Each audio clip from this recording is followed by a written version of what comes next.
Diego abrió el documento un jueves a las 11 de la mañana. Llevaba 3 semanas pensando en ese momento. Había buscado plantillas, había leído artículos, había preguntado a un amigo que también había renunciado el año anterior. Tenía todo lo que necesitaba. Escribió 4 párrafos, los leyó 2 veces, y presionó enviar. Lo que Diego no sabía era que ese correo acababa de activar un proceso que él nunca vio venir. A los 10 minutos de que ese mensaje llegó a la bandeja de recursos humanos, la directora de talento lo reenvió a una dirección de correo que Diego nunca había visto. El asunto del reenvío decía una sola cosa: para archivo, salida voluntaria con observaciones. El cuerpo del correo tenía 3 líneas escritas a mano. Una de ellas tenía el nombre de Diego subrayado. El archivo no era una carpeta de despedida. Era un registro.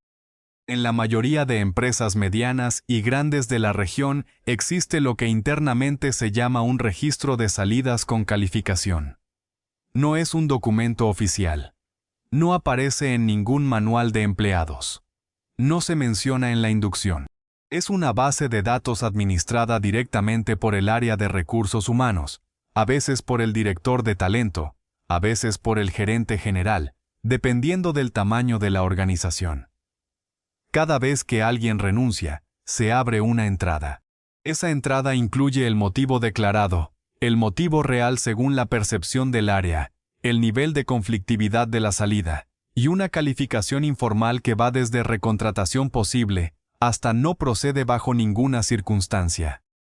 Lo que determina esa calificación no es el desempeño del empleado durante su tiempo en la empresa. Es la forma en que se fue. La carta de renuncia es el primer insumo. Y la mayoría de las personas la escribe sin entender que está siendo leída en 2 niveles al mismo tiempo. El nivel declarativo, que es lo que dice, y el nivel interpretativo, que es lo que el sistema infiere a partir de cómo está escrita, qué menciona, qué omite, y cuál es el tono general. Una carta que expresa inconformidades, que nombra situaciones específicas, que hace referencias a compañeros o a decisiones del equipo directivo, activa automáticamente un protocolo de revisión adicional. Ese protocolo puede incluir la revisión de correos internos enviados por el empleado, conversaciones reportadas por otros miembros del equipo, o incidentes menores que nunca llegaron a ser formales pero que quedaron registrados de forma informal en el sistema. Diego no escribió nada fuera de lugar. Al menos eso creía él. Pero su carta mencionaba que había tomado la decisión porque sentía que sus aportes no estaban siendo reconocidos adecuadamente. Una oración. 8 palabras. Para él era una forma educada de explicar su salida, sin señalar a nadie directamente. Para el sistema, esa oración activó una categoría específica. Salida por conflicto de expectativas no gestionado. Esa categoría tiene consecuencias directas sobre la calificación final del registro. 3 semanas antes de que Diego escribiera esa carta, había pasado algo que él ya había casi olvidado. Una reunión de revisión trimestral a la que lo invitaron con menos de 2 horas de anticipación. Diego llegó, participó, y se fue pensando que había sido una reunión de rutina. Lo que no vio fue que esa reunión era el último punto de una secuencia que Recursos Humanos llama internamente evaluación de retención. Cuando un empleado empieza a mostrar señales de desconexión, el área activa un proceso silencioso de 3 pasos. Observación, conversación de sondeo disfrazada de reunión operativa, y decisión de inversión. Si en ese tercer paso el área concluye que el costo de retener al empleado supera el beneficio proyectado, la empresa no hace nada. Espera. Y cuando el empleado renuncia, el registro ya está medio escrito. La carta de Diego no lo llevó a la lista negra. La lista ya estaba siendo construida antes de que él abriera el documento. 2 meses después de su renuncia, Diego aplicó a una posición en una empresa del mismo sector.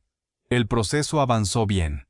Llegó a la etapa de verificación de referencias. El área de recursos humanos de la nueva empresa llamó a su empleador anterior. La persona que atendió la llamada no dijo nada negativo. Siguió el protocolo estándar, confirmó fechas, confirmó cargo, confirmó que la salida había sido voluntaria. Pero cuando le preguntaron si lo recontratarían, hubo una pausa de 2 segundos. Y luego dijo: no estamos en posición de hacer esa recomendación en este momento. Esa frase tiene un significado muy específico en el lenguaje de recursos humanos. No es ambigua. Es una señal codificada que cualquier reclutador con más de 3 años de experiencia reconoce de inmediato. Diego no consiguió ese trabajo. Nunca supo por qué. Un análisis de patrones de referenciación laboral realizado con registros de más de 300 empresas en América Latina encontró que el 83% de los candidatos descartados en etapa de referencias no recibieron ningún comentario negativo explícito durante la llamada de verificación. La razón del descarte fue, en la mayoría de los casos, una combinación de lenguaje evasivo, pausas prolongadas, o respuestas que confirmaban los hechos sin añadir ningún elemento positivo. El sistema no necesita decir nada malo. Solo necesita no decir nada bueno. Lo que hace esto especialmente difícil de detectar es que el candidato nunca sabe qué se dijo. La verificación de referencias ocurre sin su presencia, sin un registro al que pueda acceder, y en muchos países de la región sin ningún marco regulatorio que limite lo que el empleador anterior puede o no puede comunicar. El candidato sale de la entrevista creyendo que todo salió bien. El proceso muere en silencio. Valentina trabajaba en el mismo tipo de empresa que Diego. Área de operaciones, cargo similar, mismo nivel de jerarquía. También tomó la decisión de renunciar, pero antes de escribir una sola palabra, hizo algo que Diego nunca consideró. Buscó información. No habló con recursos humanos. No preguntó a su jefe. Habló con 2 personas que habían salido de esa empresa en los últimos 18 meses y que ahora trabajaban en otras organizaciones del mismo sector. Les hizo una pregunta muy concreta: ¿cómo había sido su proceso de salida y si habían tenido algún problema en procesos de selección posteriores? Una de las 2 le contó algo que Valentina no esperaba escuchar. Con esa información, Valentina tomó decisiones distintas antes de escribir su carta. Primero, solicitó una reunión con su jefe directo antes de formalizar nada. En esa reunión no habló de sus razones reales. Habló de una oportunidad de desarrollo que había surgido y que no podía ignorar. Una razón de salida que el sistema clasifica automáticamente como salida sin conflicto. Recontratación posible. Segundo, escribió una carta breve, sin mencionar ninguna inconformidad, sin referencias a situaciones pasadas, sin ningún elemento que pudiera activar una categoría de observación. 4 líneas. Fecha de salida, agradecimiento genérico, firma. Tercero, durante sus últimas 2 semanas, Valentina completó toda la documentación de transición con un nivel de detalle que nadie le pidió. Entregó manuales de proceso, organizó archivos, dejó todo nombrado y ordenado. No lo hizo por lealtad a la empresa.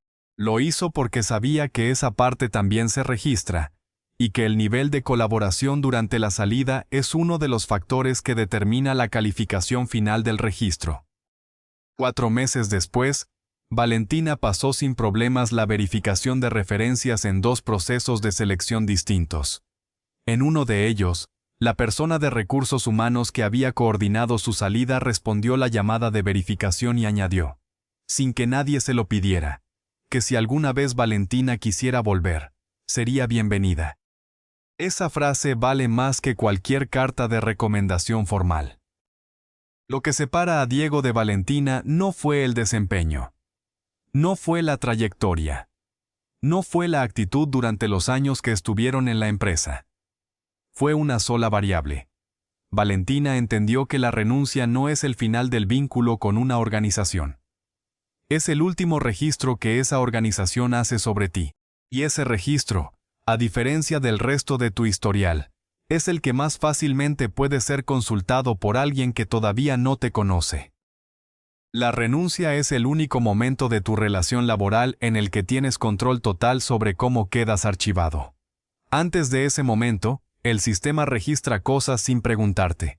En ese momento, tú decides qué información entra al archivo. La mayoría de las personas lo trata como una liberación. El sistema lo trata como una evaluación final. El documento que Diego abrió ese jueves a las 11 de la mañana no era solo una carta. Era el último formulario que iba a llenar en esa empresa. Y como casi todos los formularios que importan de verdad, nadie le explicó cómo llenarlo. Si esto es lo primero que ves de este canal, lo que acabas de escuchar no es un caso aislado. Es la mecánica de un sistema que opera todos los días, en miles de empresas, sin que la mayoría de los empleados sepa que existe. Aquí no vas a encontrar consejos de carrera ni frases para sentirte mejor con tu trabajo. Lo que vas a encontrar son las reglas reales, cómo funciona la compensación por dentro, cómo se toman las decisiones de ascenso, cómo se construyen los registros que otros van a consultar sobre ti. Síguelo. No porque sea motivador, sino porque la próxima vez que algo no cuadre en tu trabajo, ya vas a saber exactamente qué está pasando.